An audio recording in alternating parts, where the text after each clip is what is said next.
दोस्तों मेरे चैनल में आपका स्वागत है। दोस्तों आज के इस वीडियो में मैं आप लोग को बताने वाला हूं कि यहां पर चेक बाउंस अगर हो जाता है और फिर जो दूसरा पार्टी है जिसने आपको चेक इशू किया था वह यहां पर पैसे का भुगतान नहीं करता है तो फिर यहां पर कितना पनिशमेंट है। तो दोस्तों इसे जानने के लिए आप इस वीडियो में अंत तक बने रहें और अगर आप मेरे चैनल पर नए हैं तो फिर चैनल को सब्सक्राइब करके बेल आइकन को भी प्रेस कर लीजिए ताकि मैं जब भी कोई ऐसी इन्फॉर्मेटिव वीडियो आप लोग के लिए अपलोड करूँ तो फिर आप लोगों को उस वीडियो की नोटिफिकेशन मिल सके।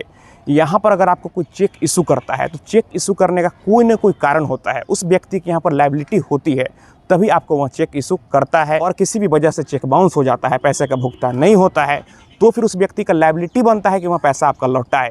तो यहाँ पर अगर आपको कोई चेक देता है और आप बैंक में जब चेक लगाते हैं तो फिर यहाँ पर जब चेक बाउंस हो जाता है तो बैंक से आपको रिटर्न मेमो मिलता है कि चेक बाउंस होने का आखिर क्या रीज़न था। आमतौर पर यही रीज़न होता है, उसके अकाउंट में फंड सफिशिएंट नहीं होता है, इस वजह से यहाँ पर चेक बाउंस हो जाता है। या फिर कई बार साइन मैच नहीं करता है। यहाँ पर एक कारण और हो सकता है कि अकाउंट ही क्लोज कर दिया गया हो, या फिर कई जहाँ पर कानून से खेलते हैं उनका चेक देकर लोगों को परेशान करने का ही कारण होता है। और जैसे ही आपको चेक देते हैं, चेक देने के बाद उस चेक को वह स्टॉप करवा देते हैं।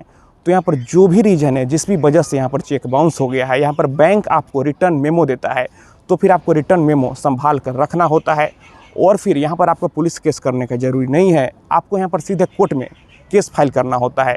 मैं आपको यहाँ पर बता दूँ कि यहाँ पर जो चेक बाउंस का केस होता है वह क्रिमिनल केस के श्रेणी में आता है। तो फिर आपको यहाँ पर कोर्ट में जाना होता है, लेकिन कोर्ट में जाने से पहले आपको उसे लीगल नोटिस भेजना होता है। जी हाँ, यहाँ पर आप किसी वकील के पास जाएंगे और फिर यहाँ पर आप उसे लीगल नोटिस भेजेंगे। लीगल नोटिस में आम तौर पर 15 दिनों का समय यहाँ पर उस पार्टी को दिया जाता है। अगर 15 दिनों के भीतर वह पैसे का भुगतान नहीं करता है तो फिर आप यहाँ पर कोर्ट में जा सकते हैं।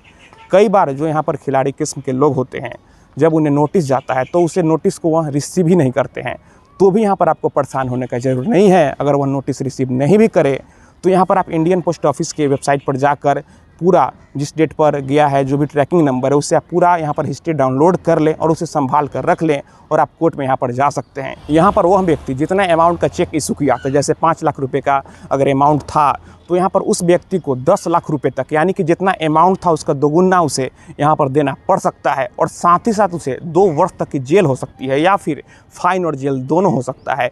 तो यहाँ पर आप किसी को भी चेक इशू करें तो सोच समझ के करें।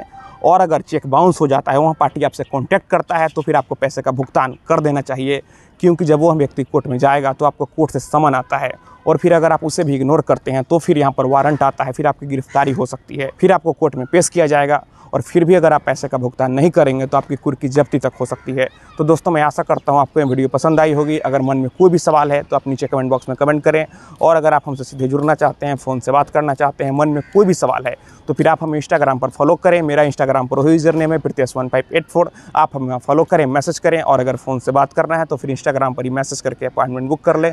तो दोस्तों आप इस वीडियो को अपने दोस्तों और रिश्तेदारों में भी ज़रूर शेयर करें। हम लोग मिलते हैं अगले वीडियो में एक नए टॉपिक के साथ। तब तक आप अपना और अपने परिवार का ख्याल रखें।